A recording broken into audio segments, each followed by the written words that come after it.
हिंदी की online classes में आप सभी विद्यार्थियों का एक बार फिर से स्वागत है।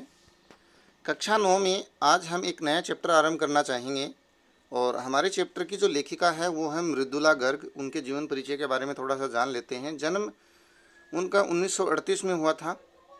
अपने रचना और उससे संबंधित बातें हम आगे करेंगे। सबसे पहले उनके जीवन के बारे में, जीवन परिचय के बारे में जान लेते हैं। समकालीन हिंदी कथा साहित्य की महत्वपूर्ण हस्ताक्षर है मृदुला गर्ग।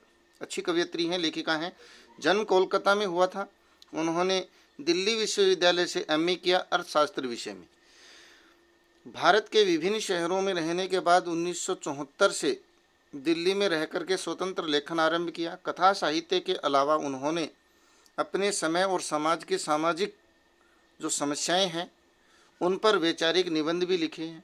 मृदुला गर्ग ने कथ्य और शिल्प होता है जो हमारी रचना होती है, उसका जो एक एक अक्षर लिखने का जो तरीका है वो साथ साथ में वो जो रचना है उसका एक एक भाग जो होता है, एक एक अंग होता है, वो शिल्प कहलाता है। और कथ्य यानी वो विचार जो हमने उस रचना में लिखे हैं। दोनों स्तर पर गद्य लेखन की प्रचलित परिपाटी को तोड़ा है। परिपाटी यानी परंपरा को तोड़ा है। ठीक है, जो पहले गद्य लेखन की प्रचलित परंपरा थी उसको तोड़ने का प्रयास इन्होंने किया है।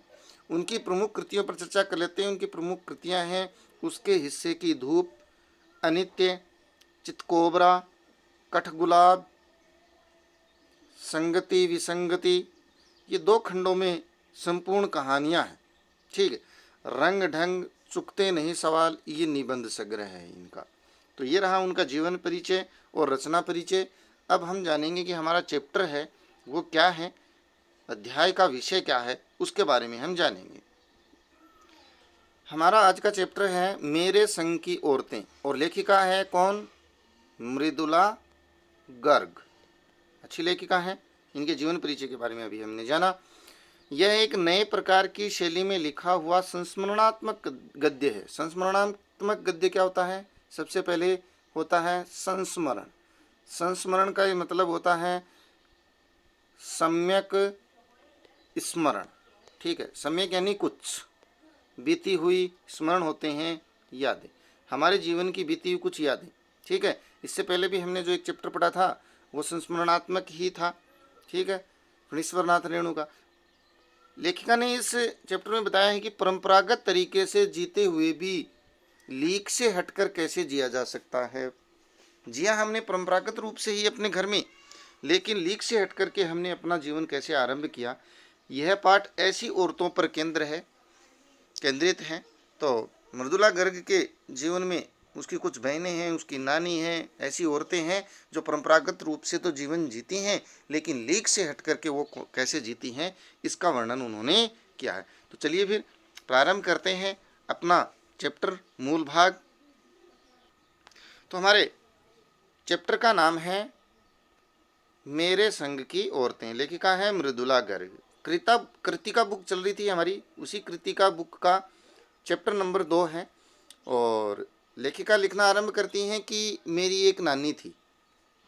जाहिर है सबकी होती है नानियाँ, तो लेखिका की भी एक नानी थी, पर मैंने उन्हें कभी देखा नहीं। ये हर बालक या बालिका के साथ नहीं होता है, लगभग सभी अपनी नानी को देखते ही हैं, लेकिन लेखिका ने अपनी नानी को नहीं देखा। मेरी माँ की शादी होने से पहले ही मृत्यु हो गई थी उसकी। तो मेरी माँ की शादी से पहले ही मृत्यु हो गई मतलब मैंने तो जन्म ही नहीं लिया था। शायद नानी से कहानी न सुन पाने के कारण बाद में हम तीनों बहनों को खुद कहानियाँ कहनी पड़ी। अर्थात लेखिका ये कहना चाहती है कि मेरी नानी को मैंने नहीं देखा और उनसे मैंने कोई कहानी नहीं सुनी। न कहानी सुनने के कारण शायद मेरी जो 3 बहनें थी उन तीनों बहनों को भी क्या लिखनी पड़ी? साहित्य में कहानियाँ लिखनी पड़ी। लेखिका ने भी खूब कहानियाँ लिखी हैं।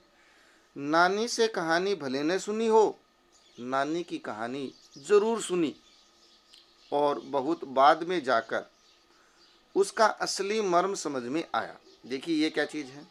नानी से तो कहानी नहीं सुनी, लेकिन नानी की बहुत कहानी सुनी है। भाई हर व्यक्ति की एक कहानी होती है। जो जो वो कार्य करता है, जो जो वो कर्म करता है, जो जो वो घटनाएं करता है अपने जीवन की, वो कहानियों के रूप में प्रचलित हो जाती हैं और बच्चे उनकी जानकारी जुटा लेते हैं, तो वो कहानी के रूप में अपना लेते हैं। और नानी की जो कहानी थी उसका जो मर्म था बहुत बाद में जाकर के समझ में आया था। मर्म मतलब वो मूल हिस्सा, वो मर्म की बात, वो कोमल हिस्सा कि वो नानी ऐसी क्यों थी। पहले इतना ही जाना कि मेरी नानी पारंपरिक अनपढ़ पर्दानशी औरत थी।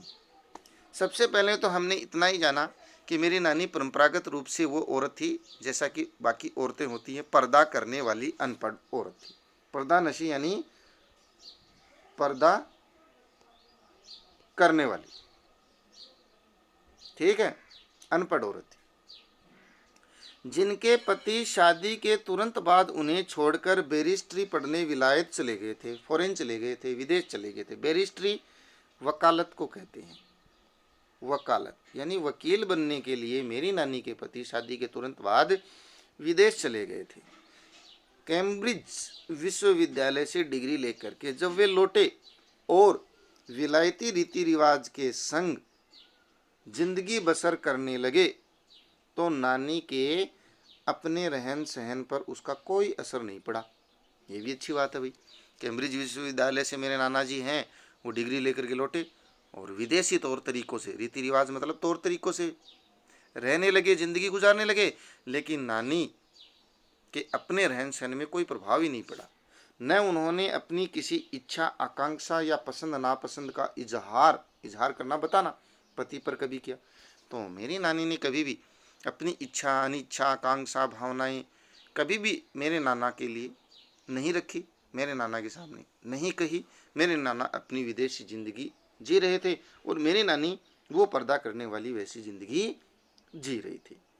तो देखिए नानी की कहानी, उनके संग की औरतें शीर्षक से।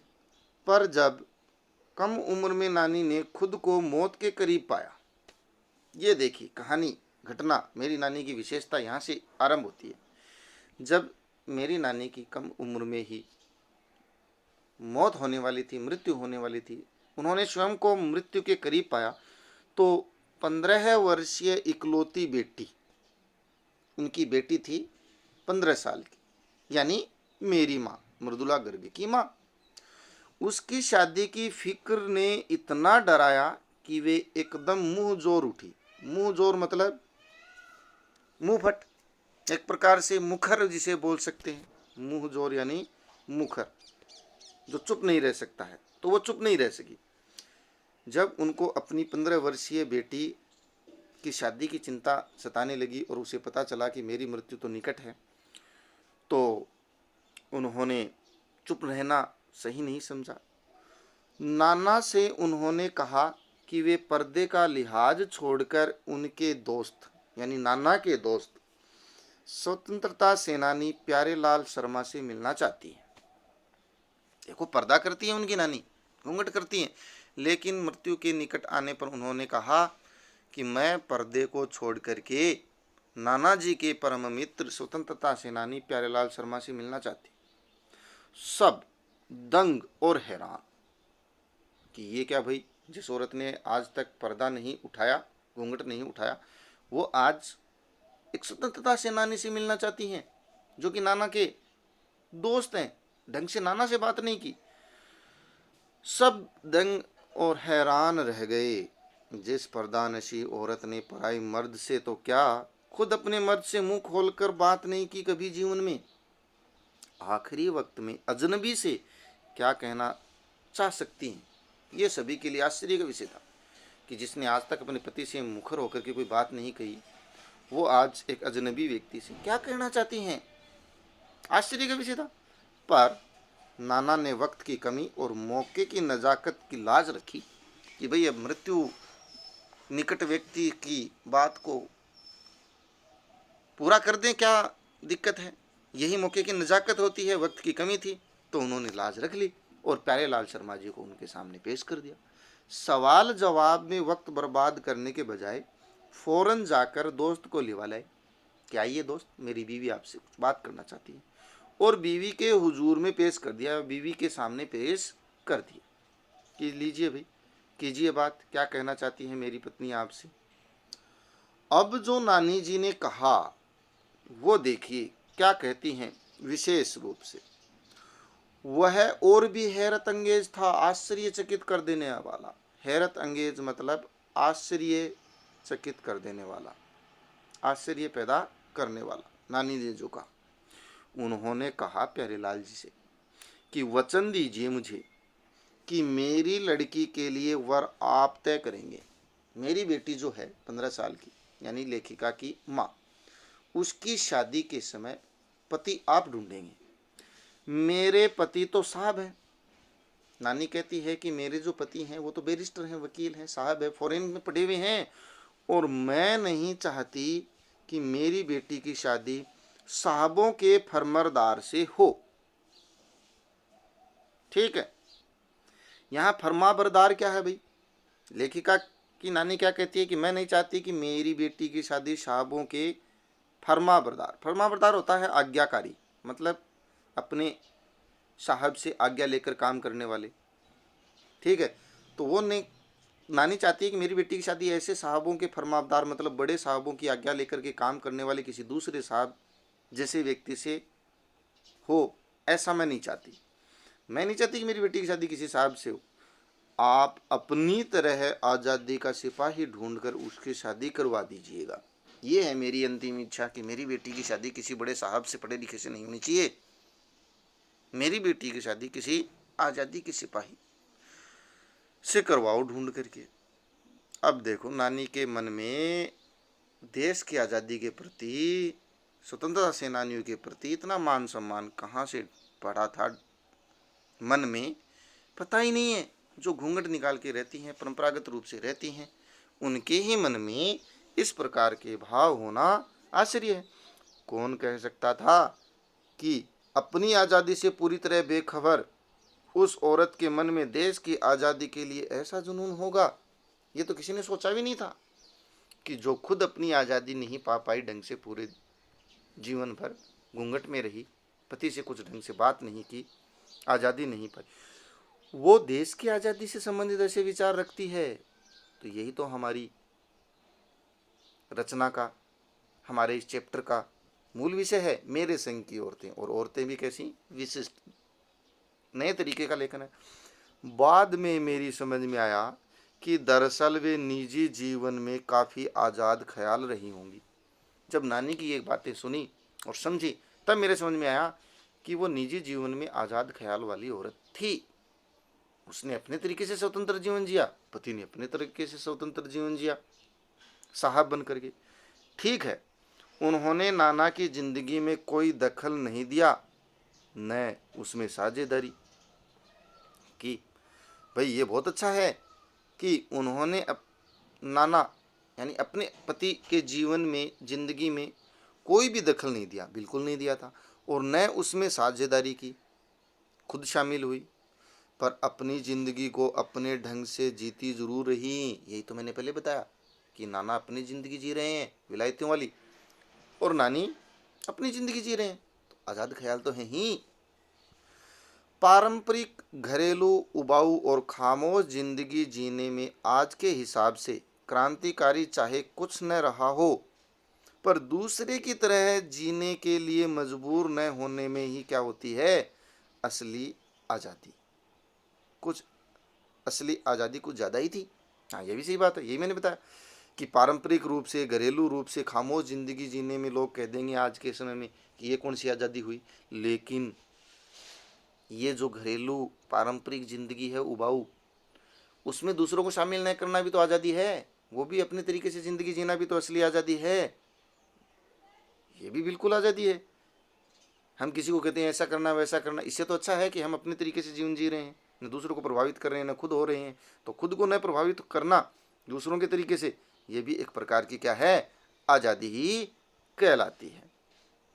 खैर, इस तरह मेरी माँ की शादी ऐसे पढ़े लिखे होनहार लड़के से हुई जिसे आज़ादी के आंदोलन में हिस्सा लेने के अपराध में, यानी मेरे पिताजी, मेरी माँ की शादी मेरी नानी की अंतिम इच्छा के रूप में एक ऐसे व्यक्ति से की जिसे आज़ादी के आंदोलन में हिस्सा लेने के अपराध में आईसीएस के इम्तिहान में बैठने से रोक दिया गया था। आईसीएस आज के समय में जो आईएएस का एग्ज़ाम होता है, आईएएस जिसमें कलेक्टर वगैरह लगते हैं, वो एग्ज़ाम उस ज़माने में, अंग्रेज़ों के ज़माने में आईसीएस के रूप में होता था। बड़ा एग्ज़ाम है, बड़ी पोस्ट का, ठीक है। तो मेरे पिता को, जो होनहार थे, पढ़े लिखे थे, आज़ादी के आंदोलन में भाग लेने के कारण आईसीएस एग्ज़ाम में बैठने नहीं दिया गया था, और जिसकी जेब में पुश्तैनी पैसा धेला एक भी नहीं था, मतलब गरीब व्यक्ति था मेरे पिताजी, पुश्तैनी धन नहीं था, ठीक है। लेकिन आज़ादी के सिपाही था, आज़ादी के सिपाहियों के पास कैसे पैसा हो सकता है, वैसे ही नहीं था। उनको आईसीएस एग्ज़ाम में बैठने दिया गया था। माँ बेचारी, अपनी माँ यानी मेरी नानी, मेरी माँ बेचारी अपनी माँ यानी नानी और गांधी के सिद्धांतों के चक्कर में सादा जीवन जीने और ऊंचे ख्याल रखने को मजबूर हो गई। अब क्या करे भाई, मेरी माँ की ज़िंदगी भी ऐसी हुई। क्यों? क्योंकि पति के पास तो कोई पुश्तैनी खानदानी पैसा था नहीं, तो मेरी माँ तो बेचारी अपनी माँ और गांधी जी के सिद्धांतों के चक्कर में क्या हो गई, सादा जीवन जीने के लिए मजबूर हो गई। बेचारी क्यों? क्योंकि माँ ने, मेरी माँ की माँ ने अर्थात नानी ने उनके लिए ऐसा वर चुना था जो स्वतंत्र सेनानी था। अगर चाहते तो उनके नाना बहुत अच्छे घर में भी शादी कर सकते थे, पैसे वालों में, लेकिन उनकी इच्छा पूरी करने के चक्कर में उन्होंने भी अपना सादा जीवन जीना जारी रखा। किसने? मेरी माँ ने। हाल उनका यह था कि खादी की साड़ी उन्हें इतनी भारी लगती थी कि कमर चनक खा जाती। मेरी माँ इतनी दुबली पतली और साधारण थी कि बेचारी खादी की, अब स्वतंत्र सेनानी से शादी हुई है तो कपड़े कौन से होंगे, रेशमी नहीं, स्वदेशी होंगे। खादी की साड़ी उन्हें इतनी भारी लगती थी कि उनकी कमर भी चनक खा जाए। चनक तो आप जानते ही हो, दर्द होता बहुत भयंकर। रात रात भर जाग कर वे उसे पहनने का अभ्यास करती बेचारी मेरी माँ।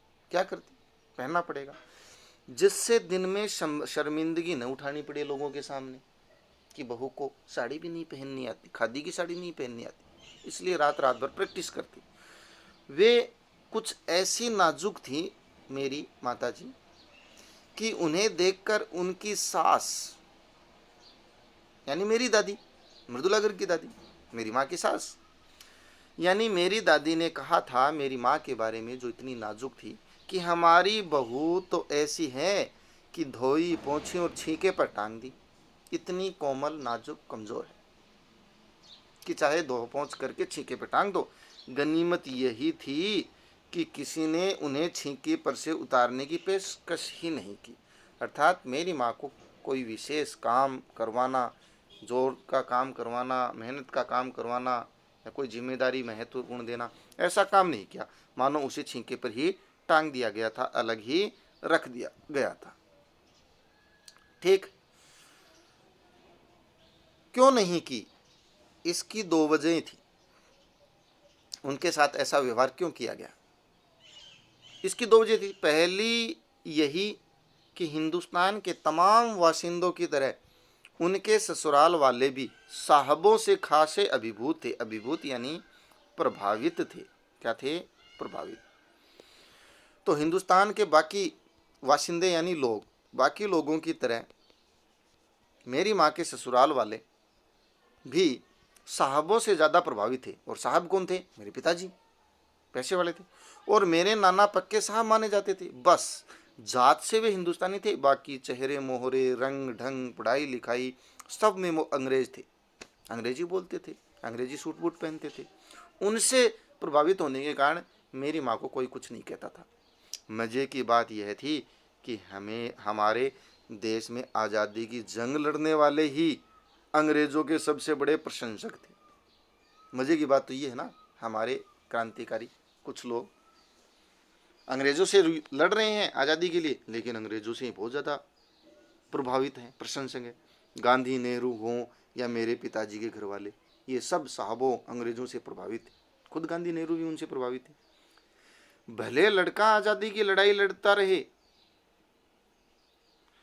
जेब खाली रहे, शोहरत सिर पर करता रहे, मतलब शोहरत मतलब पैसा कर्ज करता रहे, दबदबा उसके साहबी ससुर का ही था।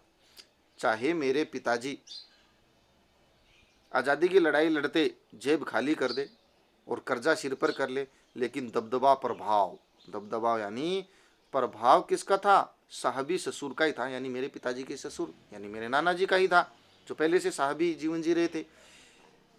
एक आन बान शान वाले साहब ने उनके सिरफिरे लड़के को अपनी नाजुक जान लड़की सौंपी। एक शान बान वाले साहब यानी मेरे नाना जी ने एक सिरफिरे आज़ादी के दीवाने को अपनी बेटी नाजुक सी यानी मेरी माँ सौंप दी। उससे रोमांचक क्या कोई परिकथा हो सकती है क्या? ये किस प्रकार से एक साहबी परिवार से निकली हुई औरत, लड़की मेरी माँ, और ऐसे परिवार में विवाहित होकर के आई जो गरीब है लेकिन आज़ादी का सिपाही। नानी की सनक भरी आखिरी ख्वाहिश और नाना की रजामंदी, वे रोमांचक उपकथाएं थीं जो कहानी के तिलिस्म यानी जादू, तिलिस्म यानी जादू, कहानी के जादू को और गाढ़ा बना चुकी थी कि मेरे नाना ने रजामंदी कर दी थी, मेरी नानी की आखिरी ख्वाहिश थी कि ऐसे परिवार में बेटी की शादी करनी है। ये रोमांचक कथाएं नहीं है तो क्या है? ये जादू नहीं है तो कथा का और क्या है? दूसरी वजह माँ की अपनी शख्सियत भी थी, जिसको उसके घर वाले कुछ नहीं कहते थे। एक तो मेरे नाना का प्रभाव था, दूसरा मेरी माँ की शख्सियत, शख्सियत मतलब व्यक्तित्व है। मेरे माँ का व्यक्तित्व ही कुछ ऐसा था कि मेरी दादी उन्हें कुछ नहीं कहती थी। उनमें खूबसूरती थी, नज़ाकत थी, गैर दुनियादारी के साथ ईमानदारी और निष्पक्षता कुछ ज़्यादा ही घुली मिली थी। मेरी माँ ईमानदार थी, निष्पक्ष थी, दुनियादारी से अलग थी,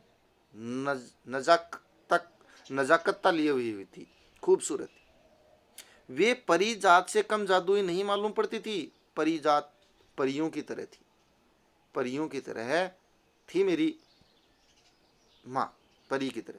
इसलिए उस घर में उनको कुछ विशेष नहीं कहते थे। एक देखो यहाँ पर उनकी माँ की कुछ विशेषताएं आई हैं, व्यक्तित्व की विशेषताएं, प्रश्न में पूछा जा सकता है, याद रखें, ठीक है। उनसे ठोस काम करवाने की कोई सोच भी नहीं सकता था। एक तो उनका व्यक्तित्व ही ऐसा था, फिर वो साहबों की बेटी थी।